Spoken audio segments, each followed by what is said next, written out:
Hello, my YouTube family, Manipuri homemaker channel na mayambu taramna okjari. Ngasidi chicken biryani thongbagi recipe ujarake adusu cooker da thongdoine kitang su laina thuna aduga hawbadi loire mayam masak se amtang yengbiyo khoige restaurant da adugidi mapalam da ka charakpagi color machu magi texture punamak loina perfect oirapane aduga khoige basmati rice sang naga lairise do mayam so angtang try tawraga ai khutong je thongaga angtang taste yengbiyo aduki matik hawe cheng phusang jeng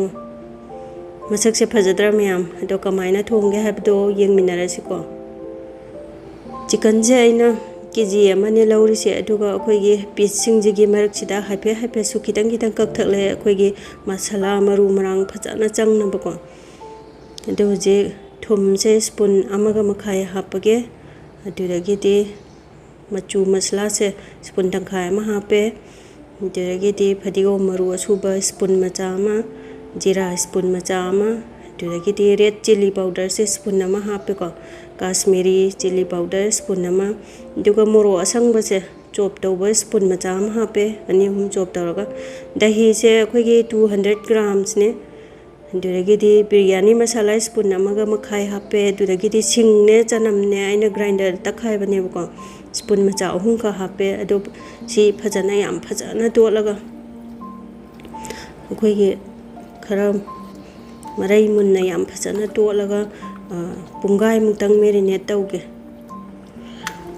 do sumaina yam phajana totpirani aduga nungsidak mana se khitang asoiba hape duragidi phadigom mana asoiba khitang ama hape si hapetang amuk to khairaga mukhum khumjalage ko do sumaina mukhumje khumjalaga 30 minute kumba rest tawge ado khitang hendo asu kaide chicken se marinate tawringai da akhoi maru marang ready ta hoge adugedi color khitang ama machu phajana ba se maurage yellow na taga orange sama ta lobu yai ko khuchapi amam ki chang lore aduga kesar khitang ama ga hapke horen orange color ju khitang chang na ba sitinga ga thammage aduga gas on tawraga cooker thangkalage ko jik chicken thong na ba 30 minute phare ba thau se akhoi gi gi na taga cooking oil ama heta haiba yai tha 130 ml gumba haire ko aduga maru marang se akhoi tejpata mari Jabitri long manga dugidi elaichi achauba dalchini ani kha duga elaichi asangba manga star aninga hapchale duga telau che akoigi sangam lakha soiraga 300 gram kumba telau ni telau si am happy de hawi ko dum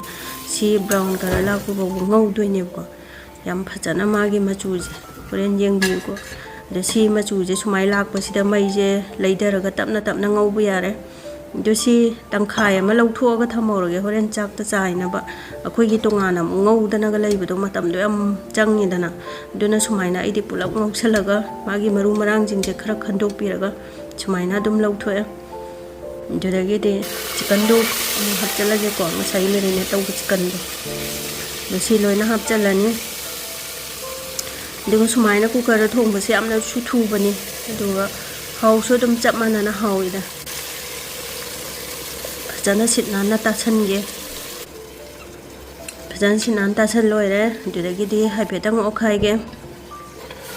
chi thongi ngai da sumaina thongba tangkhai muk thongba chalakpagi swaisida akhoi ge basmati rice cheng do adu muk phutpa boil tawba yare ko adu duna hujik suspen na chawbam da ising je tangkhai khara helap hapaga maru marang singjang achai ge dumaina star anim ne elaichi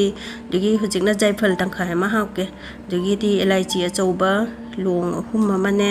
dalchini mati ama dugi jabitri siam maru oi ko jabitri se khoi ge mahau yam lai haleba chicken biryani da tejpata ani hum amaga hapaga simu makhum je khumjalaga ngaktang chauhandoine duga thum se spoon ahum hake thum je khara yamna hapaudoine akhoi gi horen ising khram ju lokthokini dana gi se spoon amaga hape akhoi gi cheng do phajana phara amaga samna danamne makhum je khumjalaga phajana sawalani ko ma ngasai gi manam nungsiba roast to chatta namne du yam phajana ngahak sawalle duga akhoi gi maru marang mayam se chabada nungaina ba loina lawthoge magi roast to di loina la hore dana ko aduna si loina lawthoe aduga ꯑꯩꯈꯣꯏꯒꯤ ꯀꯩꯅꯣꯁꯦ ꯅꯨꯡꯁꯤꯗꯥꯛ ꯈꯤꯇꯪ ꯑꯃ ꯍꯥꯞꯄꯒꯦ ꯑꯗꯒꯤ ꯐꯗꯤꯒꯣꯝ ꯈꯤꯇꯪ ꯑꯃꯒ ꯑꯗꯨꯒ ꯀꯩꯅꯣꯁꯦ ꯆꯝꯄ꯭ꯔꯥꯁꯦ ꯇꯪꯈꯥꯏ ꯑꯃ ꯁꯨꯃꯥꯏ ꯁꯨꯝꯖꯜꯂꯒꯦ ꯁꯤꯁꯤꯅ ꯑꯩꯈꯣꯏꯒꯤ ꯆꯥꯛꯁꯦ ꯃꯇꯨꯝ ꯃꯇꯨꯝ ꯇꯥꯁꯜꯍꯜꯂꯦꯕꯀꯣ ꯐꯔꯥ ꯐꯔꯥ ꯂꯧꯍꯟꯗꯕ ꯑꯩꯈꯣꯏꯒꯤ ꯁꯀꯥꯏꯍꯟꯗꯕ ꯍꯥꯏꯇꯥꯔꯦ ꯑꯗꯨꯗꯒꯤꯗꯤ ꯕꯁꯃꯇꯤ ꯔꯥꯏꯁꯁꯦ ꯑꯩꯅ ꯄꯨꯡꯒꯥꯏꯃꯨꯛ ꯇꯤꯡꯉꯒ ꯊꯝꯕꯗ ꯐꯅꯌꯥꯝ ꯌꯥꯝ ꯊꯣꯔꯛꯑꯦ ꯑꯗꯨꯝ ꯆꯦꯡ ꯑꯣꯏꯅꯗꯤ ꯌꯥꯝꯗꯕꯅꯦꯕ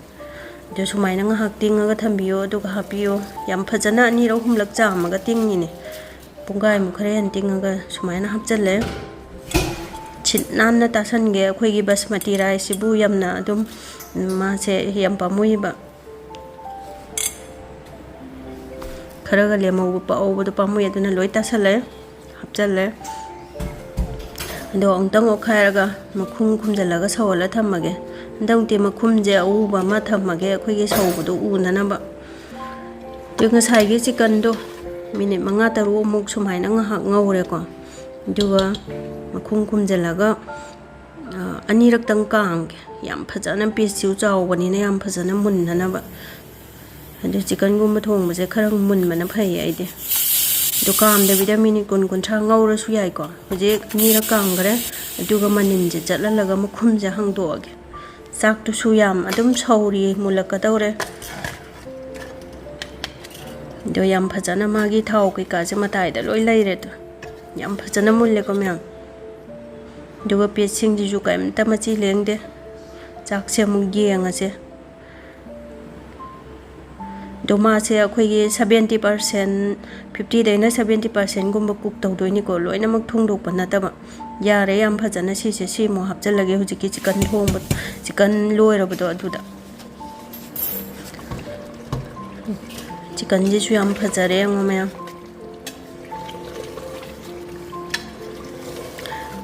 ꯑꯩꯒꯤ ꯕꯤꯔꯌꯥꯅꯤ ꯊꯣꯡꯕꯁꯦ ꯍꯥꯎꯒꯗꯧꯕ ꯃꯥꯜꯂꯤ ꯃꯥꯟꯗꯦ ꯀꯃꯦꯟ ꯄꯤꯕꯤꯔꯝꯃꯣ ꯃꯌꯥꯝ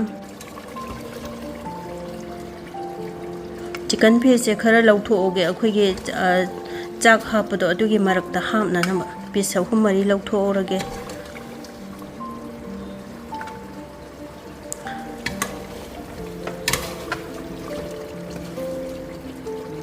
थाउजे खितंग लौखटलगा मथक्ता हैरसु याबने अदुबो लौथोरोगे अदुगे तेलौ फ्राई तौबदो अदु खितंग हापे अदुदगिदि फदिगोम खितंग अमा चाइसले नुंगसिदा खितंग अमागा चाइसलगे अदुगा नथाय बॉयल तौब राइस अदु हापचेको ची मथक्से फजना लेयर अमा कुपसलगे अदुगा मागी मचल जिंगदोंग चाइसलगेको तेलौ अंगौबदुने फदिगोमने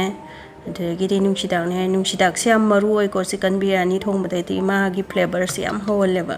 अदुगा सागी पीस खरा लौथोबदो मो हापचलगे खितंग छंदोके मफम जानाबा मतायदा लोय लेसंगन दो मथक्सिदा मो चाकतो हापचलजेको पिकथले चप चारे आई कुकर से दो फजना सुमायना छंदोगा मथक्ता मो खरा गार्निश तौसलगे तेलौ अताउबदुने दुदगिदि फदिगोम दुई नुंगसिदा खरा खरा लोय हापचलगे दुदगिदि ngасai aina tingaga thamgiba akhoi food color do दगी कनो से बिरयानी मसाला से स्पून तंखाय मुक्तने खितंग मथक्सिदा चाइसनगे होरेन ओखाइबदा दुम लोइना मिक्स तौगरदाम दगी तिंगगा थंबा मचुदो सिमु मथक्सिदा सुमाय हैजलगे को